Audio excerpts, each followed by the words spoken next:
ലോകത്തെ അമ്പരപ്പിക്കുന്ന car നയതന്ത്രമാണ് Indian പ്രധാനമന്ത്രി നരേന്ദ്രമോദി ഇപ്പോൾ നടപ്പാക്കിക്കൊണ്ടിരിക്കുന്നത്. ഇത് ലോകരാജ്യങ്ങൾ വളരെ ഗൗരവത്തോടെ വീക്ഷിക്കുന്നുണ്ട്.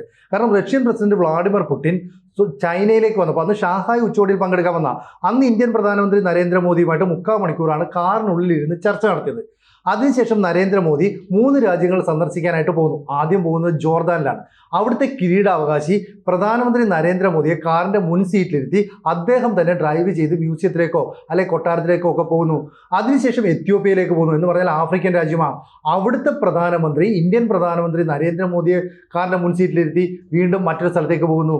ചുരുക്കം പറഞ്ഞാൽ ഈ കാർ നയതന്ത്രം ലോകത്ത് വളരെയധികം ശ്രദ്ധ നേടുകയാണ്. അപ്പോൾ സ്വാഭാവികമായിട്ടും നയതന്ത്ര ബന്ധങ്ങൾ മെച്ചപ്പെടുത്തിക്കൊണ്ട് ഇന്ത്യ ലോകത്തെ പതുക്കെ പതുക്കെ കീഴടക്കുന്നു. ജിയോ പൊളിറ്റിക്സിൽ ഏറ്റവും അധികം ഞെട്ടലുണ്ടാകുന്നത് അമേരിക്കയ്ക്കാണ്. കാരണം ലോകശക്തി എന്ന് അവർ സ്വയം അവകാശപ്പെടുകയും ഇന്ത്യൻ വളർച്ചയുടെ കുതിപ്പിന് തടയിടാൻ വേണ്ടി പല നീക്കങ്ങളും നടത്തുകയും ചെയ്തു. അങ്ങനെയാണ് നമുക്കെതിരെ താരിഫ് യുദ്ധം പ്രഖ്യാപിച്ചത്. 50% താരിഫ് യുദ്ധം പ്രഖ്യാപിച്ചതിന്റെ കാരണം റഷ്യയിൽ നിന്ന് നമ്മൾ എണ്ണ വാങ്ങുന്നു എന്നുള്ളതാണ്. അതുകൊണ്ട് നമ്മൾ ഭയപ്പെടില്ല എന്നും ജാഗ്രതയോടെ ഈ നീക്കത്തെ കാണുന്നതും ഇതിനെ ഞങ്ങൾ അതിജീവിക്കും. ഇതാണ് നമ്മുടെ ധനമന്ത്രിയായിട്ടുള്ള നിർമ്മല സീതാരാമൻ പറഞ്ഞത്.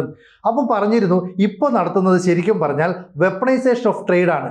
അതായത് വ്യാപാരത്തെ യുദ്ധത്തിനായിട്ട് ഉപയോഗിച്ചുകൊണ്ട് രാജ്യങ്ങളെ തകർക്കുന്ന തന്ത്രം. ഇത് മറ്റ് രാജ്യങ്ങൾക്ക് എടുത്ത് നടത്തി പ്രയോഗിച്ച് വിജയിച്ചിട്ടുണ്ട് അമേരിക്ക. പക്ഷേ ഇന്ത്യക്ക് മുമ്പിൽ നടന്നില്ല. ഇന്ത്യക്ക് മുമ്പിൽ വലിയ മതിൽ കെട്ടിയപ്പോൾ നമ്മൾ ചെയ്തത് പുതിയ പുതിയ വഴികൾ വെട്ടിത്തെളിക്കുക എന്നുള്ളതാണ്. അങ്ങനെയാണ് പ്രധാനമന്ത്രി നേരെ ജോർദാനിലേക്ക് പോകുന്നത്. അവിടെ നിന്ന് എത്യോപ്യയിലേക്ക് പോകുന്നത്. ഇപ്പോൾ ദാ ഒമാനിലേക്ക് എത്തി.